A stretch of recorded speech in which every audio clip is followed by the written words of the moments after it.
Hi all and welcome back.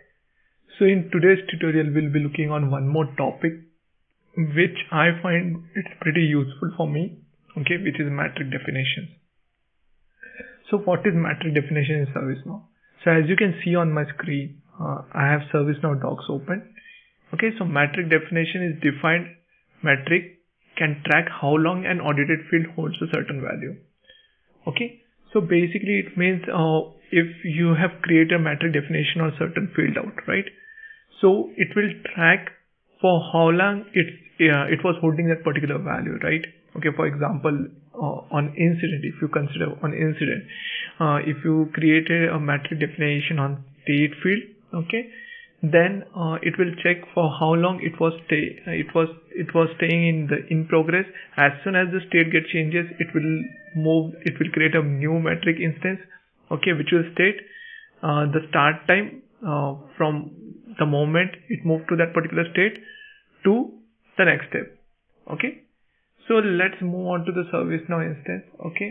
You can see this is my ServiceNow instance, and on ServiceNow instance, let's type metric.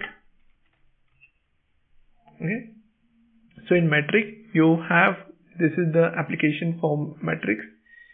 In metrics you have an option called metric definition. So you have to create a definition for the same first. So already there are 12 definitions already present. So we'll create a new one. So I came with this idea of creating the tutorial on the same because I got a requirement while working on a change management scope. So we had a requirement that you must be knowing the change management state, right? It moved from new, assess, authorized, then scheduled, implement, review, and closed or cancelled in intermittent state, right? So the requirement was like we have defined certain threshold for each state, and as soon as they reach that particular threshold, means for example in new state, if it's there in new state for 2 days, then we have to send some certain notification to the respective group.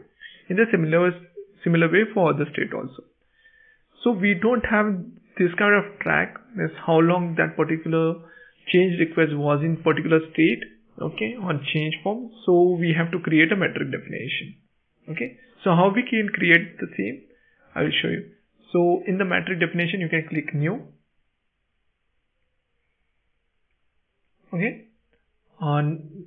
The number doesn't matter. Name I will give as a change request, spelling mistake,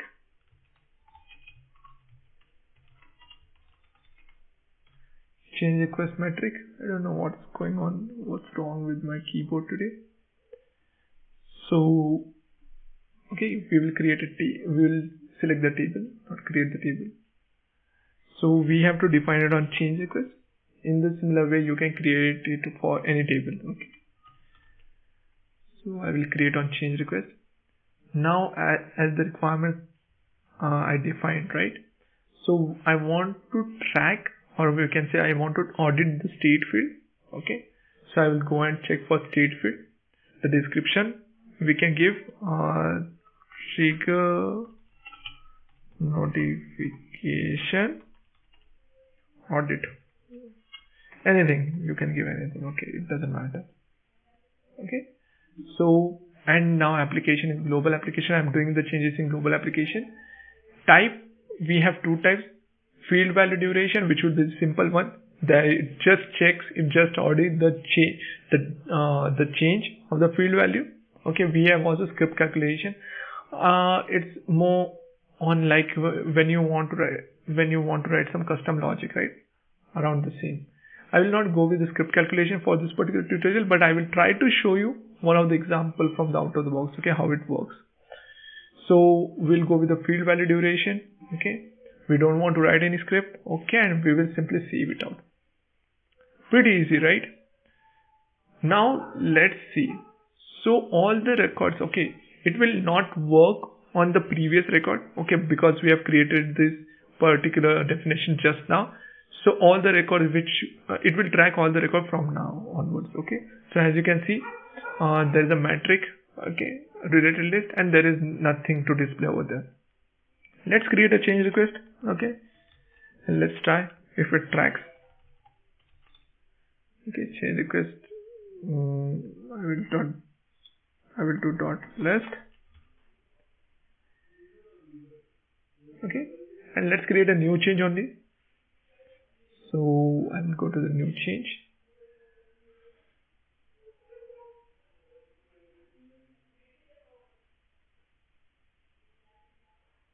Okay, we want to create a normal change.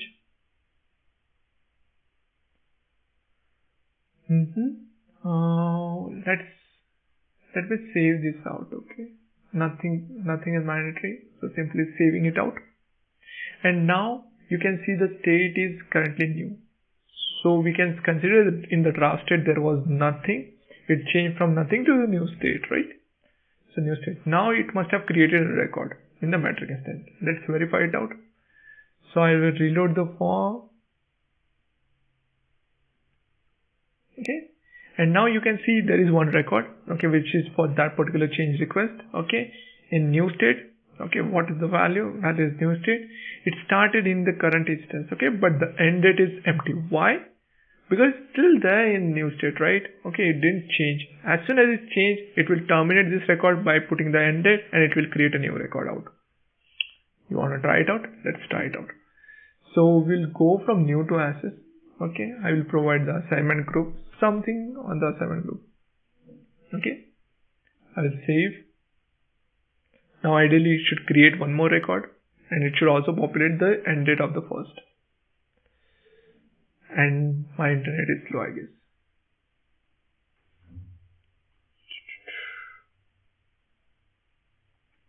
Let's see if it has created.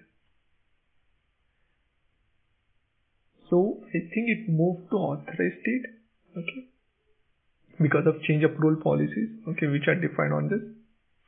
I've already created a videos on the same. If you have not referred it out, you can refer it out. It's like a auto approval of changes, right? So now you can see it was in new state. From new state, it populated the end date for the new state, and the end date of the new state is the start date of the access state, right? So it moved to access state. From access state, it moved to authorized. So end date of access state will be the start date of authorized state, and as it's there in authorized state, so the end date will be empty. Okay, and you can see here the flag, the calculation is completed. It's depend on the end date. Means that particular value got changed from this value. I think it's pretty clear. Okay, so this is how we can use the metric definition in order to track it out. So how will be using it out? Okay, in my particular scenario, so all these records are getting tracked, right? You can see these records. Okay, so these records are getting tracked in metric instances. Okay, where you can find it. So if I go to metric, and under below definition, you can see instances, right? See, if I open the instances, you will find the same set of records over there. Okay, so here you can see all the records. So it's dummy record. Now you can see all the three records, right? This one, change what we have SR change request metric, right? So these are the three records which we have seen over there. So I can use this record in order to define my logic, okay, around the business logic, and I can trigger notification, or if I want to perform certain any other logic, I can do the same.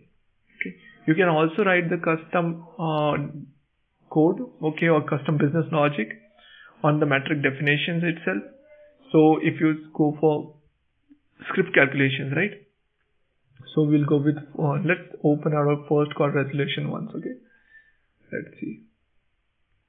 So here, what they have done, they have written it on incident form, on incident state, okay, and the description is simplified definition of the first call resolution.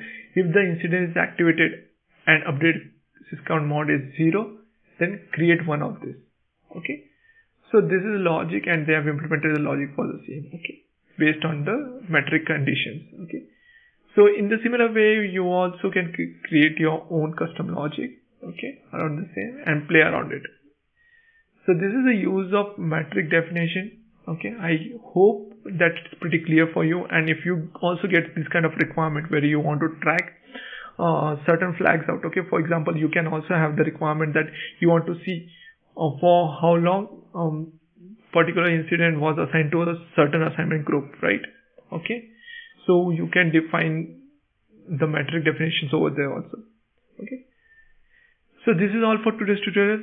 Hope you like this video, okay, and find it helpful. Okay, please like, follow and subscribe my channel so that you will get the regular updates on my upcoming videos. Till then, stay safe, stay happy and have a nice day. Thank you.